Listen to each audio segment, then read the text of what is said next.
सब एक हो जाओ,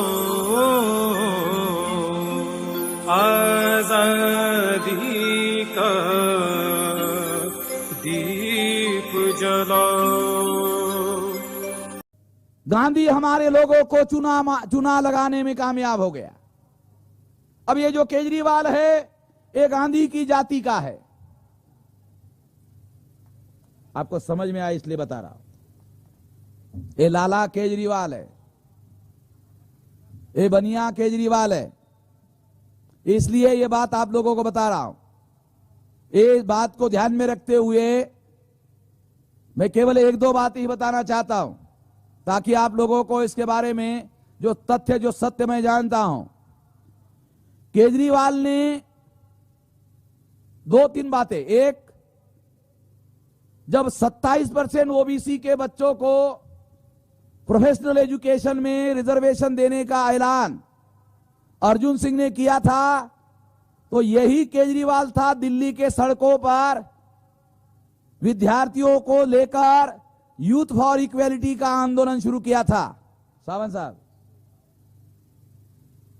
दूसरी बात, ये केजरीवाल जब जातीय आधार गिनती का निर्णय 19 मई 2011 को लिया और 1 जून 2011 से गिनती शुरू होगी ऐसा ऐलान हुआ तो प्लान बनाया गया, ब्राह्मणवादियों ने प्लान बनाया और बाबा रामदेव को मैदान में उतारा। बाबा रामदेव हरियाणा का अहीर, गौड़ी महाराष्ट्रातला यादव, उसको मैदान में उतारा। फिर अन्ना हजारे को मैदान में उतारा। जून महीना गायब हो गया, जुलाई महीना गायब हो गया, अगस्त महीना गायब हो गया, हंगामे में चढ़ गया और 1 जून 2011 को जो ओबीसी की जाति आधार गिनती होने वाली थी पता ही नहीं चला कहां गायब हो गया। तो ये गायब करने के लिए केजरीवाल ने अन्ना हजारे का इस्तेमाल किया। अन्ना हजारे को अखबार वालों ने और टीवी वालों ने दूसरा गांधी घोषित किया।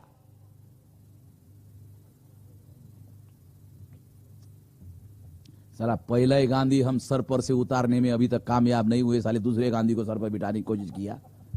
अबे पहले गांधी को उतारने के पीछे लगे हुए, तुम दूसरा गांधी हमारे सर पर बिठा रहे हो। केजरीवाल ने अन्ना हजारे का इस्तेमाल किया और फिर दूध में मक्खी की तरह निकाल कर केजरीवाल ने अन्ना को साइड में कर दिया। आपके सामने की कहानी है। अन्ना को सीढ़ी बनाया, वो मुख्यमंत्री बन गया। तीसरी बात, केजरीवाल स्वराज्य की बात करते, गांधी भी इसी तरह से स्वराज्य की बात करता था। एक केजरीवाल स्वराज्य की बात करता है। स्वराज्य का मतलब क्या कहता है वो? केजरीवाल स्वराज्य के बारे में क्या कहता है? आप लोग ऑफिस में जाओगे, किसी भी ऑफिस में आपका पैसा लिए बगैर काम होगा और 8 दिन में होगा, 10 दिन में होगा, जितना समय हम निर्धारित करेंगे उतने समय में होगा, उससे ज्यादा समय नहीं लगेगा। इसको क्या कहता है? ये स्वराज्य। जब गांधी और तिलक ने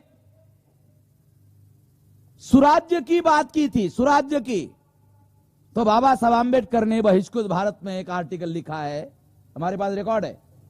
बाबा साहब आंबेडकर ने बहिष्कृत भारत में लिखा, सुराज्याची सर स्वराज्याला येत नाही। क्या है इसका अर्थ? सुराज्याची सर स्वराज्याला येत नाही। केजरीवाल क्या कह रहा है?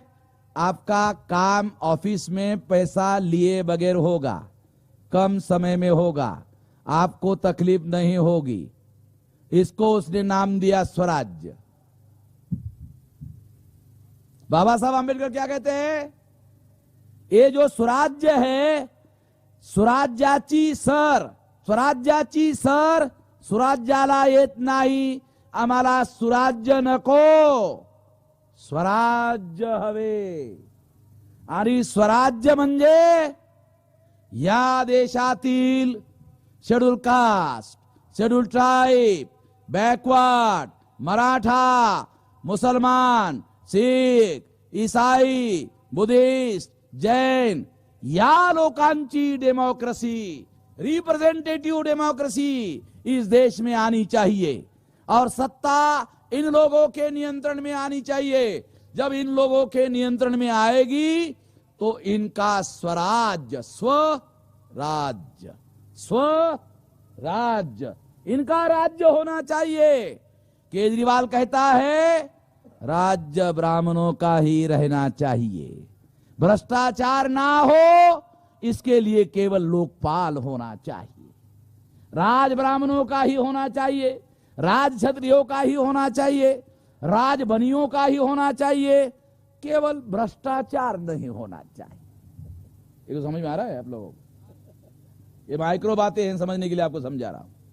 राज उनका ही होना चाहिए, केवल आपका काम जल्दी होना चाहिए, आपको तकलीफ नहीं होना चाहिए। ऑफिस में आपको खड़े नहीं रहना चाहिए, जल्दी काम होना चाहिए, बस राज उनका ही होना चाहिए। ये जो बदमाशी आम आदमी के नाम पर चलाई जा रही है, इन बदमाशों से सावधान रहो। जिस तरह से ये कांग्रेस जो है ये गांधी की जायज औलाद है,